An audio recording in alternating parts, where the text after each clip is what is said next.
Olá, muito boa noite. Está começando o nosso bate-papo das 6 na TV Sim para todo o estado. Essa é da Terra.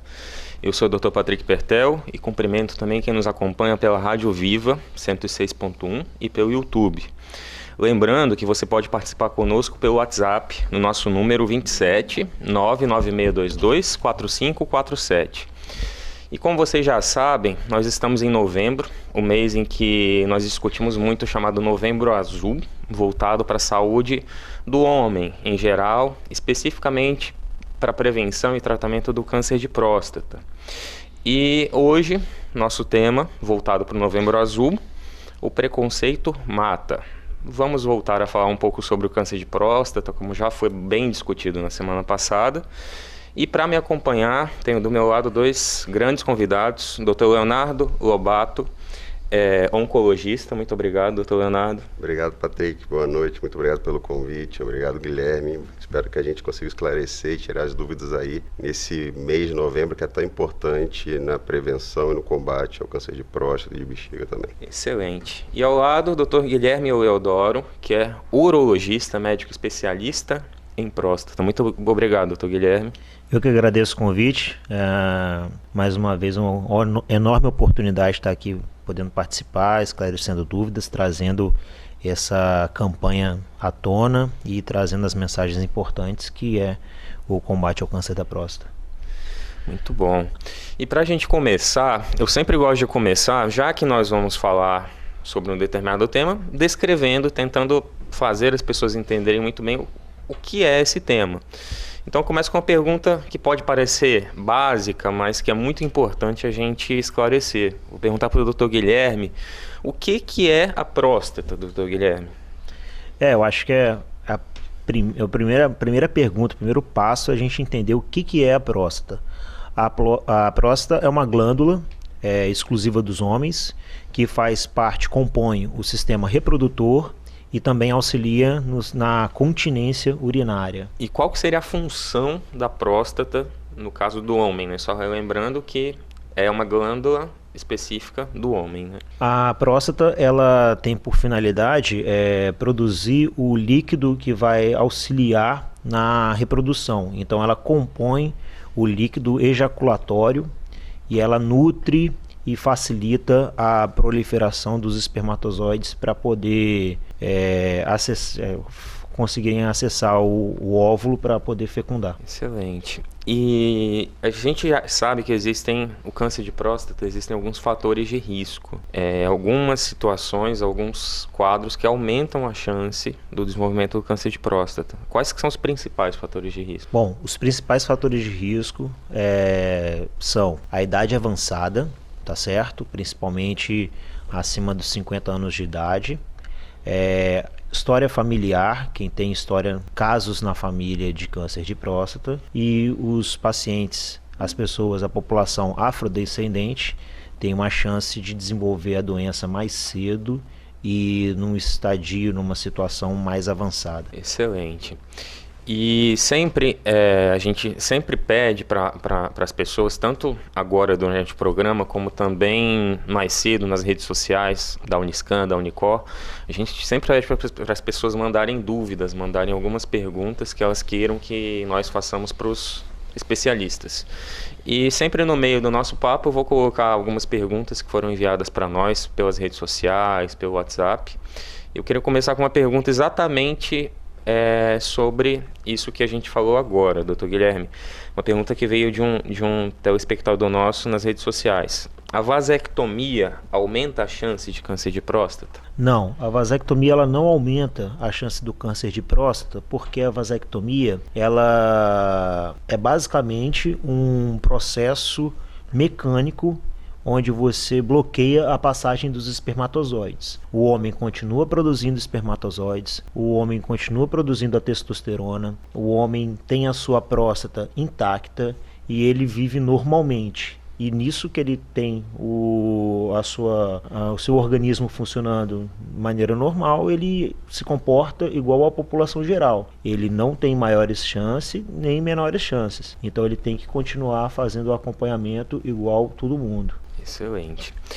E por falar em acompanhamento, eu acho importante a gente ressaltar Alguns dos temas e algumas das respostas, para quem viu o nosso programa na semana passada, talvez até fiquem um pouco repetitivas, mas eu acho que a gente tem que aproveitar esse espaço, aproveitar esse momento, esse mês, para conscientizar mais ainda, que a gente sabe que, ao contrário do Outubro Rosa, o Novembro Azul, é mais importante ainda porque existe sempre uma tendência dos homens cuidarem menos da saúde do que as mulheres, especificamente quando se fala de câncer de próstata.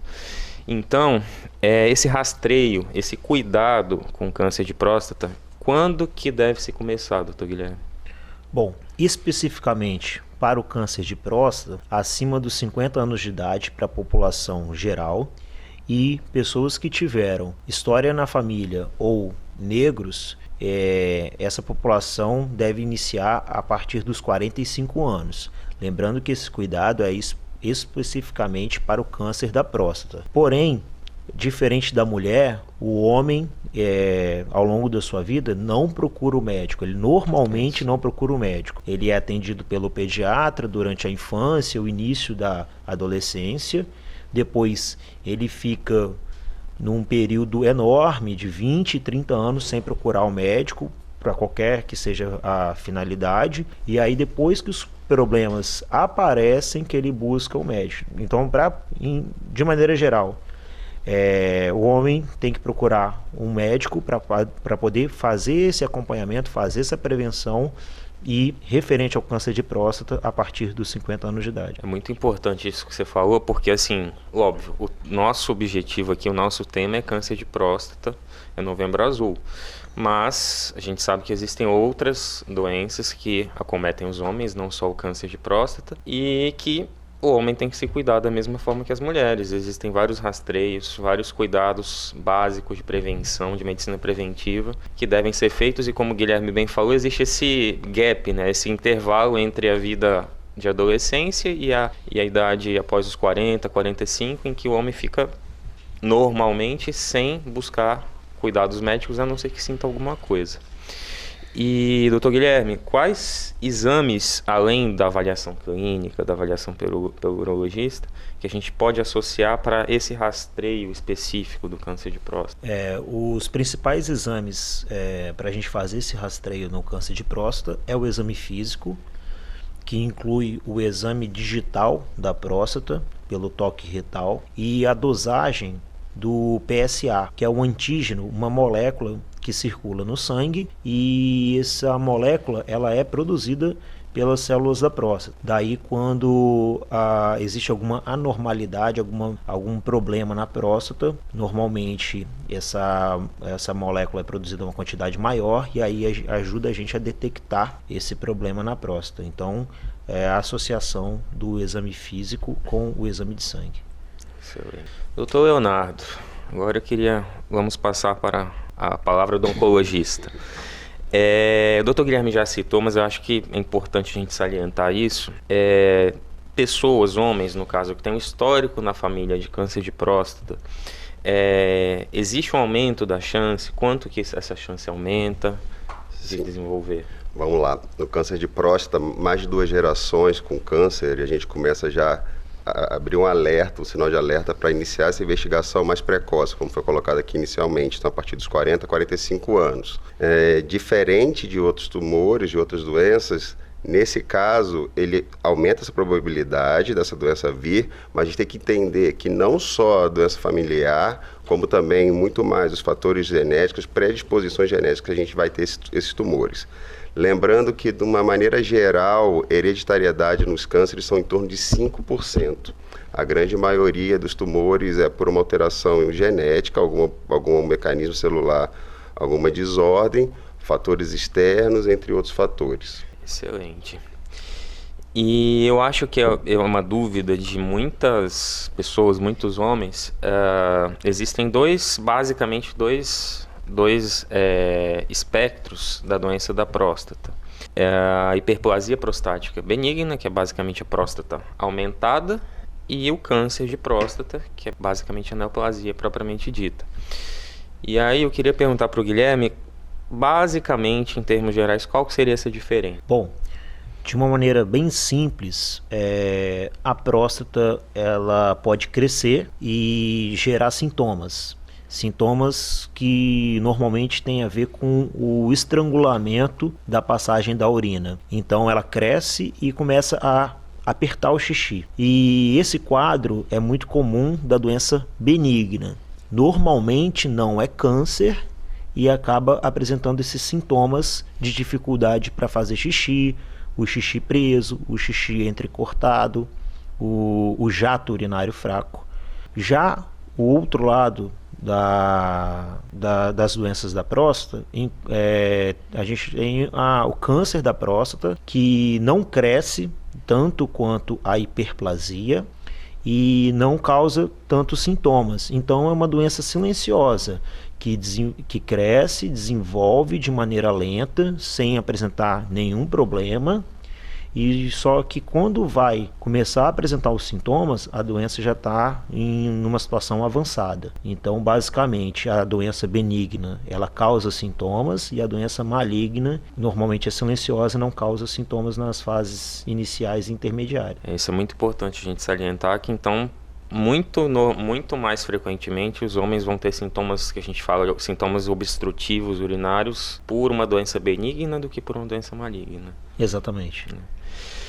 E como você bem falou, no caso da doença maligna, no caso do câncer, a gente sabe que são células tumorais, são mutações que fazem com que aquele tecido da próstata comece a se desenvolver um tumor dentro da próstata. E a gente sabe que existem algumas situações, alguns fatores que podem fazer essas células, esse tumor se desenvolver um pouco mais. Eu queria que o Dr. Leonardo falasse um pouquinho para nós, o que pode contribuir para isso. Então, como você colocou aqui anteriormente, em relação aos sintomas, né, da doença maligna, esse é o grande problema que a gente vê, assim, é o grande desafio, porque é uma doença silenciosa. Então, se a gente não faz exames preventivos, a gente não se cuida, não se conhece, a gente acaba pegando a doença já em estados mais avançados. E aí, o que faz a célula crescer? Existem alguns mecanismos, ou mecanismo de alguma alteração da proliferação celular, que ocorra uma falha nesse controle, ou seja, as células que bloqueariam esse crescimento desordenado, por algum motivo eles falham, ou algum mecanismo de produção dentro da própria célula. A própria célula começa a se multiplicar de forma desordenada. Então, o que é um câncer, né? Um câncer, de uma maneira geral, assim, para a gente explicar bem claramente, é uma célula que inicialmente ela era uma célula normal daquele tecido, daquele órgão, e por algum mecanismo de ação, ela passa a ter um crescimento extremamente elevado. E aí ela não consegue ficar controlada e ela começa a aumentar. E a diferença de um câncer por um tumor benigno é que o câncer ele pode sair daquele local que ela é produzida e criar uma metástase. No câncer de próstata, especificamente, inicialmente as doenças a gente chama que são doenças hormônios sensíveis. O que é isso? A própria testosterona, por um mecanismo de ação, ela nutre essa célula doente, ela faz com que essa célula prolifere de uma maneira desordenada. E aí depois, mais à frente, a gente vai poder discutir um pouquinho mais quais os tratamentos que a gente pode fazer para bloquear esse mecanismo e controlar essa doença numa forma inicial. Excelente. E aí, tem um ponto interessante que o Guilherme até já comentou agora há pouco, mas eu acho muito importante a gente reforçar. Eu falo por experiência própria no meu consultório, meus pacientes que já estão na faixa etária de rastreio, né, de câncer de próstata, eu sempre pergunto, o senhor já foi no urologista esse ano, está acompanhando, está tudo certo? E aí ele sempre fala, não, doutor, eu faço o PSA todo ano, o PSA está sempre normal, está tudo bem, não sinto nada e está tudo tranquilo. E aí eu queria que o Guilherme falasse para nós, PSA só é suficiente? Não, o PSA só não é suficiente. Quem faz a opção de só fazer a dosagem do PSA está deixando de usar outros artifícios para poderem englobar esse diagnóstico. É muito comum o paciente querer negociar dentro do consultório e propor, doutor, pode ser só o exame de sangue, tem como fazer o exame do toque no ano que vem? Eu já fiz esse ano o exame de sangue, está tudo bem, meu médico falou que está tudo bem, não preciso do exame do toque.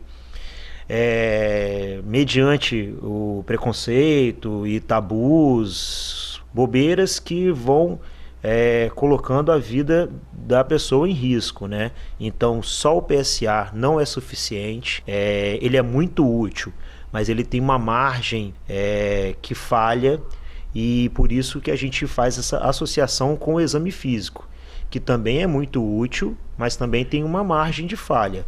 Quando você soma essas duas ferramentas de diagnóstico, a nossa margem de sucesso aumenta consideravelmente. E hoje é o exame que tem a melhor acurácia, o exame do PSA junto com o exame físico da próstata. Sempre bom reforçar isso, porque é bem recorrente essa negociação aí, bem frequente. E partindo desse ponto da questão do toque retal, uma outra pergunta que um telespectador mandou para nós se eu tiver câncer, e não sei que tenho, claro, e fizer o toque, não existe um risco, como o doutor Leonardo falou para nós, que as células do tumor se espalham, a tendência, a característica do câncer é a célula ir para outros órgãos, não existe o risco de espalhar esse câncer para outro local do corpo? Não, com o exame físico não. O exame físico é um exame rápido, indolor, não é invasivo, não usa de nenhum instrumento, de nenhum artifício. Você não vai violar a cápsula da próstata, não corre o risco de ter nenhuma lesão, nenhum sangramento. É só uma palpação na busca de nódulos ou alterações que levantem a suspeita da doença. Excelente, muito bem esclarecido. Muito bem, chegamos ao final do nosso primeiro bloco e daqui a pouco a gente volta.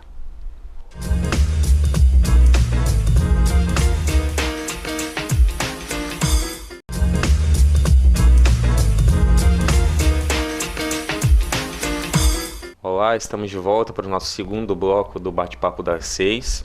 E hoje é Novembro Azul, estamos falando um pouco mais sobre a saúde do homem, sobre o câncer de próstata.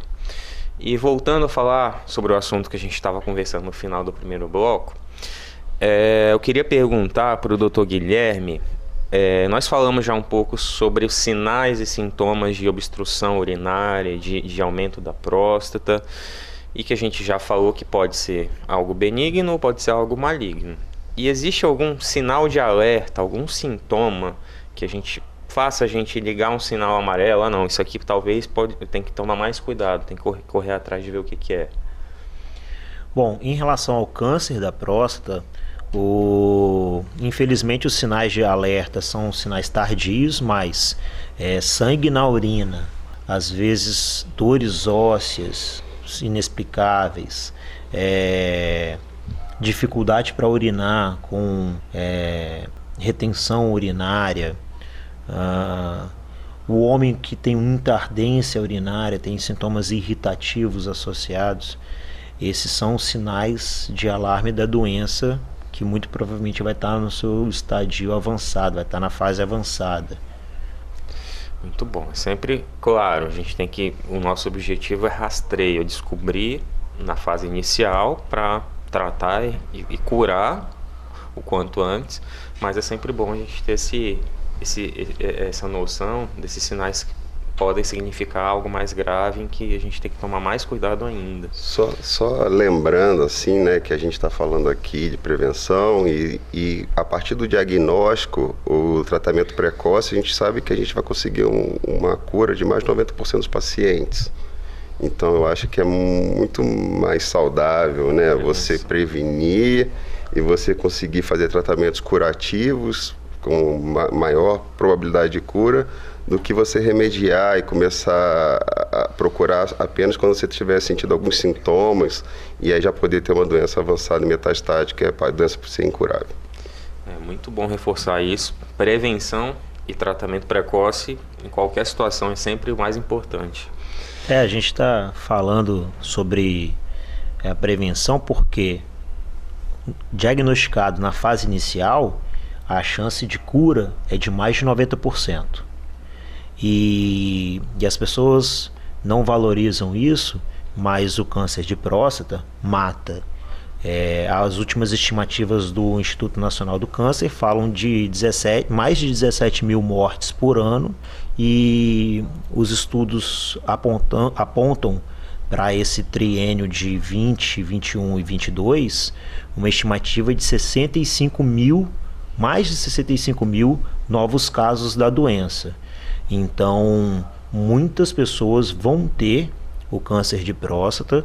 Infelizmente, a prevenção ela é limitada, mas o diagnóstico precoce ele é fácil, acessível, barato e tem por objetivo a cura. Excelente, muito bom. E por falar nesse diagnóstico precoce, e daqui a pouco a gente vai falar um pouco sobre estadiamento, sobre investigação, queria aproveitar e fazer uma pergunta do nosso telespectador sobre esse assunto dos tumores de próstata. Dr. Leonardo, existe alguma forma de identificar os tipos de tumor de próstata que crescem um pouco mais devagar, os que crescem um pouco mais rápido, um risco aumentado, um risco menor? Vamos aqui. Então, quando a gente começa esses exames, né, de toque retal, de dosagem de PSA, com esse conjunto você começa a ter uma presunção se o paciente pode estar cometido por um câncer de próstata, sim ou não. A partir daí, a gente começa a investigação e com exames de imagem, pode ser um ultrassom, uma ressonância, que a gente vai falar um pouco mais à frente também. E nesse cenário você indica uma biópsia, né? Então, quando você faz a biópsia, você vê qual que é o tipo celular mais predominante daquele tumor, o principal e o segundo. E essa classificação que a gente chama de Gleason é um somatório do tipo principal mais comum, do tipo celular neoplásico, que vai de 1 a 5, com o segundo mais comum, que também vai de 1 a 5. Então a gente vai classificar essa doença, depois que saiu a biópsia, na grande maioria dos casos a gente classifica como adenocarcinoma a sinal usual, e a partir daí esse Gleason, a gente faz esse somatório desse score, que pode ser de 2 a 10, né? Então, pacientes que têm um score bem baixo do Gleason, dessa biópsia, avaliado pelo patologista, através da biópsia guiada por agulha, depois o Dr. Guilherme pode explicar mais precisamente como é feito o procedimento, e com PSA bem abaixo, assim, em algumas situações, a gente vai considerar como tumores que são de crescimento lento. Em alguns casos, apesar do diagnóstico do câncer de próstata, a gente sabendo que tem uma doença localizada, sem doença à distância, a gente pode até propor apenas acompanhamento para esse paciente, sem tratamento sistêmico, sem tratamento locorregional. Mas a gente tem que individualizar esses pacientes, e aí, mais uma vez, a gente vai saber como é que o paciente vai reagir com isso, né? Se ele vai ficar confortável de ter um diagnóstico de um câncer, mas de não fazer nenhum tratamento locorregional, principalmente. Porém, os estudos hoje, dependendo de qual é essa análise global que a gente faz desse paciente, mostra que é muito seguro você ficar acompanhando esse paciente dentro desses critérios. Excelente. O mais importante, como você reforçou bem, é diagnóstico e acompanhamento regular para que tudo saia da melhor forma possível nesse segmento, mesmo que seja conservador, né? E, doutor Leonardo, após esse diagnóstico do câncer de próstata, qual que é o próximo passo? Quais exames são necessários para a gente fazer esse acompanhamento e esse estadiamento que a gente fala? Eu queria pedir para a nossa produção colocar uma figurinha para a gente ilustrar. Para a gente fazer o estadiamento ideal, a gente conseguir fazer uma ressonância de próstata paramétrica, porque assim a gente vai conseguir demonstrar desde os estágios iniciais, que é ali o estágio 1, que é a primeira figura à esquerda no canto superior da tela, até o estágio mais avançado, que é o estágio 4, quando a doença já vai fora daquela região e muito provavelmente ela está à distância do órgão principal, que é a próstata. Tá, então a gente está aí, os 4 linhas de estadiamento. O estádio 4, a gente vai ter que considerar que a doença provavelmente ou ela cometeu o osso ou algum órgão visceral, como o pulmão, como o fígado, e os estadiamentos iniciais, o 1, e o loco regional, o 2 e o 3, tá? Então, uma ressonância, se possível, né, no caso, seria mandatória para a gente fazer. Nos estágios que a gente tem o PSA mais elevados também, e aí a fosfatase alcalina, que é o exame de sangue simples, o exame bioquímico, a gente indica fazer a cintilografia óssea, tá? e uma tomografia de tórax também numa fase inicial. Com isso, a gente estadia o paciente da região pélvica, a região torácica, a região óssea. Hoje existe um exame chamado PET com PSMA, que é um exame que ele vai associar esses exames de imagem tradicionais, que é a tomografia, junto com o PSA, né, que é esse marcador, essa proteína que é produzida radiologicamente com um biomarcador nuclear. Então, quando você injeta aquele contraste, você vai fazer um exame de imagem completo do paciente com tomografia, e esse contraste através do PET, aonde tiver uma hiperproliferação celular, que então um crescimento celular desordenado faz com que ela consuma aquele PSA, solte uma imagem que fica característica. Mas a gente tem que entender bem que as indicações do PET com PSMA, por ser um exame assim muito mais raro da gente fazer, não contraindica da gente fazer com os exames tradicionais, que a gente vai ter uma segurança muito grande de fazer ressonância, tomografia, cintilografia. Nesse caso, a gente consegue fazer um exame só, e pode ser que a gente pegue doenças metastáticas numa fase muito inicial, doenças linfonodais, e dessa maneira a gente conseguindo indicar de uma melhor maneira o tratamento a ser proposto naquele momento. Excelente, doutor Leonardo. E pegando o gancho mesmo disso, a gente sabe que de acordo com o estadiamento vai ser muito importante para a gente guiar o tratamento. E aí eu queria que você falasse um pouquinho para nós sobre as opções e possibilidades de tratamento. Vamos lá. Tratamentos curativos. A gente tem a cirurgia, que é o principal tratamento do câncer de próstata. Posteriormente, a radioterapia. Então, em termos de cura, o que a gente tem hoje? Cirurgia, depois acho que o Guilherme pode até complementar muito mais, que é muito mais a seara dele, e a radioterapia. Então a gente vai indicar no paciente mais jovem, com doença mais inicial, o tratamento com cirurgia. Pacientes que estão numa fase, pacientes mais idosos, pacientes que vão ter provavelmente menor resposta ao tratamento cirúrgico, ou menor capacidade de responder ao trauma cirúrgico, nesses casos a gente indicaria a radioterapia, que também é um tratamento loco-regional, através de equipamento específico, que faz com que as taxas de cura nesse paciente sejam equivalentes quando bem indicadas. A grande vantagem, a gente poderia dizer assim, em relação à cirurgia e à radioterapia, no momento da indicação, é que a gente sabe que uma falha cirúrgica a gente pode ter um resgate com a radioterapia, e o contrário é muito mais complicado de se realizar.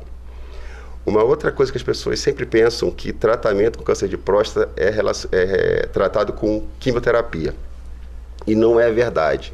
Como falado aqui já inicialmente, os cânceres de próstata, no primeiro momento, eles são hormônios sensíveis, ou seja, o bloqueio da testosterona que é produzida pelo homem, ele faz com que a gente consiga uma diminuição da retroalimentação daquela célula, e faz com que aquela célula tumoral morra. Então, quando a paciente é hormônio sensível, com umas simples injeções, ou pode ser mensal, trimestral ou semestral, você consegue o controle dessa doença, e você consegue evitar também que essa doença retorne. A quimioterapia ela é utilizada num outro momento, geralmente pacientes metastáticos e sintomáticos. E hoje estão chegando novas drogas, alvos e novas drogas que vão trabalhar nesse metabolismo, nesse mecanismo de ação da testosterona, fazendo bloqueio também, e são drogas orais. Então a gente tem um leque de opções terapêuticas para pacientes que podem estar necessitando tratamento, tanto adjuvante, que seja complementação da cirurgia ou radioterapia, quanto do paciente que está numa fase metastática, que a gente chama de paliativo, ou seja, para o controle de doença. E todos esses tratamentos hoje demonstram muito bem que esses pacientes aumentam a sua sobrevida, conseguem ter sua qualidade de vida, claro, baseado no tratamento, mas reforçando o que a gente está falando aqui, Novembro Azul, a gente gostaria muito de cada vez menos diagnosticar numa fase inicial, assim, numa primeira consulta, pacientes metastáticos. A gente gostaria sim de pegar muito mais esses pacientes que foi perguntado aqui pelo telespectador, pacientes com uma doença indolente ou pacientes que não têm doença e que a gente fique fazendo somente o acompanhamento. Excelente. É muito bom o que você falou, Leonardo, porque assim, o câncer diagnosticado precocemente e estadiado de uma forma adequada, existe sempre, até hoje, existe aquela cultura de câncer, a doença ruim, a doença do mal. Da mesma forma que outros cânceres têm tratamento, um tratamento curativo e um tratamento eficaz. Então é muito importante que isso seja bem reforçado e bem corroborado. Muito bem. E só um detalhe importante que acho que o Guilherme pode até reforçar para nós, que é uma dúvida também que foi enviada para nós. Existe essa cultura, esse conceito de que a retirada da próstata pode causar impotência sexual. Como que é? A gente sabe que existe um risco, mas hoje em dia como que vocês lidam? Como que está esse risco? Bom, essa cultura ela tem base porque o tratamento do câncer da próstata localizado, ele acaba que ele pode lesar a inervação da ereção, tanto a cirurgia quanto inclusive a radioterapia. Mas a cirurgia era muito mais mutilante. Ela acabava que prejudicava sim a ereção do paciente e inclusive colocava em risco a continência desse paciente. Hoje, atualmente, a gente tem tratamentos minimamente invasivos, tratamentos que conseguem preservar esses feixes neurovasculares, e a gente tem uma resposta muito melhor em relação à ereção e inclusive à continência, quando comparado às cirurgias abertas, praticadas de uma maneira mais difusa. Então, é muito importante o paciente, a população no geral, entender que quando é feito um diagnóstico na fase inicial da doença, a gente consegue fazer uma cirurgia mais delicada, localizada, com a preservação desses nervos, objetivando a cura e também a preservação da continência e da potência sexual desse paciente. Porém, se o paciente chega ao nosso consultório para fazer esse diagnóstico e a doença está numa situação mais avançada, a ampliação de margem para a retirada desse tumor acaba comprometendo sim a ereção e inclusive a continência desse paciente. Então existe o risco, porém é uma cirurgia que cada vez mais evolui e consegue resultados muito satisfatórios em relação à continência e à potência, sempre visando a cura. Excelente. Muito bem. E falamos um pouco do diagnóstico, falamos do tratamento curativo. E é importante sempre, sendo um paciente que foi tratado com cirurgia, com quimioterapia, com radioterapia, qual que seria o próximo passo no sentido de acompanhamento? Como que esse paciente tem que ser acompanhado depois da cirurgia ou depois do tratamento, doutor Leonardo? Então, o acompanhamento tem que ser regular com o seu oncologista, com o seu urologista. A partir daí, o que a gente vai querer fazer é bloquear essa doença, esse paciente, esse PSA. A gente vai querer jogar esse PSA para o mais baixo possível, para o mais próximo do zero possível. E se tiver necessidade, se for um paciente hormônio sensível, a gente também vai bloquear essa testosterona, jogando essa testosterona para níveis que a gente chama de níveis de castração. Então, por quê? Por dessa ser hormônio sensível. Exames de imagem nesse período, a gente vai indicar exames de tempos em tempos, mas assim, vai identificar quais pacientes a gente vai precisar fazer. Novas ressonâncias, cintilografia, exame laboratorial com frequência também. Então, a gente, a partir dessa conduta, a gente começa a acompanhar esses pacientes numa fase inicial, em períodos mais curtos. Depois, com o passar dos anos, a gente começa a afastar esse acompanhamento para semestral, o acompanhamento anual, mas inicialmente, no mínimo, o acompanhamento trimestral tem que ser feito.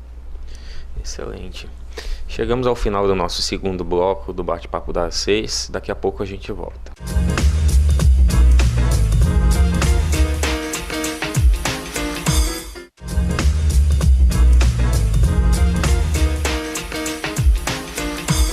Olá, estamos de volta para o nosso terceiro bloco do Bate-Papo das 6. Tema Novembro Azul, estamos falando sobre a saúde do homem, sobre o câncer de próstata. Voltando falar um pouco sobre esse tema, que a gente estava falando no último bloco, Dr. Leonardo, você falou algumas vezes agora durante o programa sobre a testosterona, que é o hormônio, a gente sabe que é o hormônio masculino, chamado hormônio masculino, e que tem uma relação muito estreita com câncer de próstata, com o crescimento das células tumorais. No contexto do acompanhamento desse paciente que tem câncer de próstata, com diagnóstico recente ou tratamento, como que a gente faz essa dosagem, quando que a gente precisa dosar esse hormônio testosterona? Então, como já falado aqui anteriormente, o câncer de próstata, no diagnóstico inicial, ele tem a tendência, na grande maioria dos casos, a gente chama de um tumor hormônio sensível.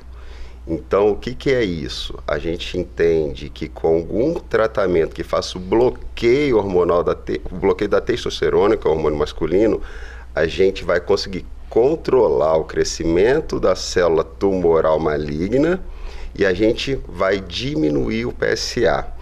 Então, a gente no diagnóstico inicial, a gente já dosa a testosterona para a gente entender qual que é a testosterona do paciente de base, uma testosterona num paciente que não tem tratamento ainda, numa fase de diagnóstico, e a partir daí a gente vem dosando esse paciente periodicamente, essa testosterona, porque a gente quer levar esse valor para níveis de castração, que a gente chama. Então, a gente, com o efeito que a gente precisa para controlar essa doença, a gente bloquear, então levar para esse nível, e a gente reduz essa testosterona e fica acompanhando de tempos em tempos. Claro que hoje, com os estudos, cada vez mais a gente vai avançando para que a gente faça uma menor fase de bloqueio hormonal, para que esse paciente, com o passar do tempo, ele possa recuperar as suas funções, o seu libido, suas funções sexuais do pré-tratamento, porque a gente também não tem a intenção de manter o efeito colateral do tratamento, que o mais difícil quando a gente vai fazer qualquer tratamento, a gente sabe que a medicação a gente chama de droga, porque a gente tem que diferenciar qual que é a dose terapêutica e qual que é a dose que a gente começa a dar toxicidade.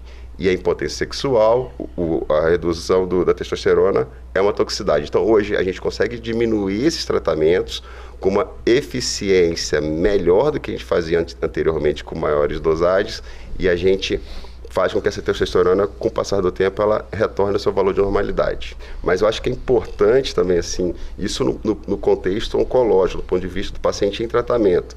Mas acho que seria interessante o Guilherme pontuar no dia a dia, assim, do consultório da saúde do homem, o que o homem procura e quais são os sinais, o que a gente precisa dosar a testosterona nesses pacientes que não têm o diagnóstico de câncer. Em paralelo ao paciente com a doença na próstata, a gente tem a população geral, que normalmente é saudável e que agora está procurando, está acontecendo um movimento de demanda de pacientes que vão ao consultório somente para dosar a testosterona, no intuito de fazer uma reposição hormonal, querendo melhorar a performance sexual. E a gente entra num processo de avaliação para poder entender até que ponto esse paciente ele está com queda da testosterona, das taxas hormonais, ou se esse paciente, na verdade, tem valores normais de testosterona e o que atrapalha ele são as rotinas do dia a dia. Então, não só de dosagem de testosterona são as bases da avaliação da saúde do homem. A saúde do homem, além de exames laboratoriais, englobam também a saúde mental, o bem-estar desse paciente, a alimentação desse paciente, as atividades físicas desse paciente. Então, às vezes, a gente pega um paciente sedentário, um paciente que se alimenta mal, que dorme mal, e ele acha que tudo isso tem a ver com a testosterona, e ele busca o caminho mais fácil. Tomando um remedinho ou uma injeção, eu vou voltar a ser jovem. E longe disso. Então, se a gente pegar no panorama, é uma pequena população que começa a sofrer dos sintomas de queda da testosterona. E uma grande parcela da população tem sintomas relacionados à má qualidade de vida. Então a gente até dosa os valores da testosterona, entendendo quando esse paciente tem estresse, dificuldade para dormir, sonolência excessiva, perda de massa muscular, irritabilidade e disfunção sexual, perda da libido, perda da ereção. Esse paciente, quando ele compõe todo esse contexto, ele fala a favor de uma queda da testosterona. Mas se esse paciente come mal, usa de alimentos industrializados, condimentados, hiperprocessados, ultraprocessados, e não pratica atividade física, tem um sobrepeso, tem uma obesidade mórbida, é diabético, é hipertenso, esse paciente, na verdade, o tratamento dele tem que ser multimodal, tem que ser sistêmico e não só uma correção isolada da testosterona. Então, nesse contexto, em paralelo à doença da próstata, mas com enfoque na saúde do homem, a gente precisa deixar isso bem claro para o paciente não ir ao consultório só para dosar uma testosterona, pegar uma receita e achar que a vida dele vai voltar ao normal. Excelente, muito bem observado, doutor Leonardo, doutor Guilherme. É importante a gente salientar exatamente isso.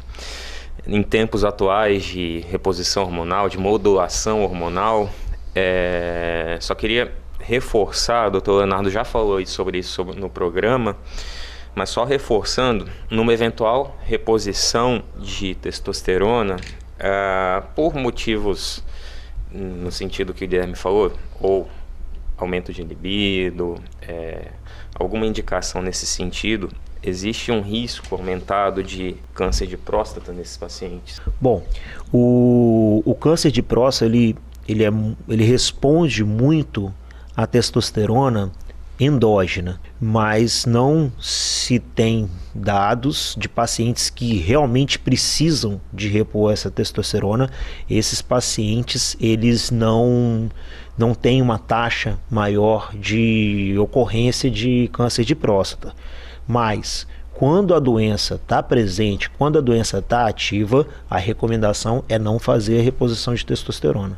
Eu acho que é bem importante também, como você já colocou aqui muito bem, que a prevenção são os hábitos nossos do dia a dia, né? Então, assim, atividade física, evitar o tabagismo, bebida alcoólica, isso tudo vai fazer com que o nosso organismo fique equilibrado, que a nossa testosterona, os nossos hormônios fiquem bem equilibrados e que a gente consiga viver mais e melhor. Então, acho que a grande importância, assim, do Novembro Azul se conscientizar desses exames precoces, e se conscientizar e que a gente tem que procurar o atendimento médico, mas se conscientizar que a primeira prevenção é feita por nós mesmos no nosso dia a dia. Excelente, isso aí. Bem, chegamos ao final do nosso bate-papo das 6 de hoje. Queria agradecer, doutor Leonardo Lobato, muito obrigado pela presença. Muito obrigado, foi um prazer, espero voltar aqui mais vezes. Muito obrigado, doutor Guilherme. Bom, eu que agradeço a oportunidade, é um grande canal de comunicação, trazer esse informativo, trazer essa mensagem que é o combate ao câncer de próstata. Muito bom. Me despeço de todos vocês, lembrando que esse programa reprisa na manhã dessa quarta-feira e no domingo à tarde. Rede Sim de Televisão, essa é da Terra.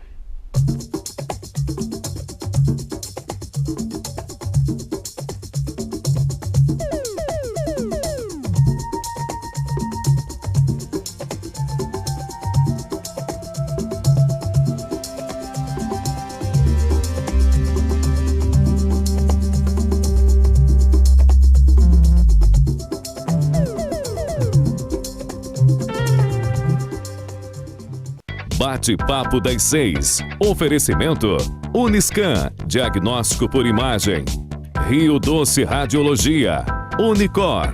Conquiste e proteja seus bens com a Pagoto Corretora de Seguros e Consórcio. Seguro e consórcio de tudo para todos. Peça sua cotação.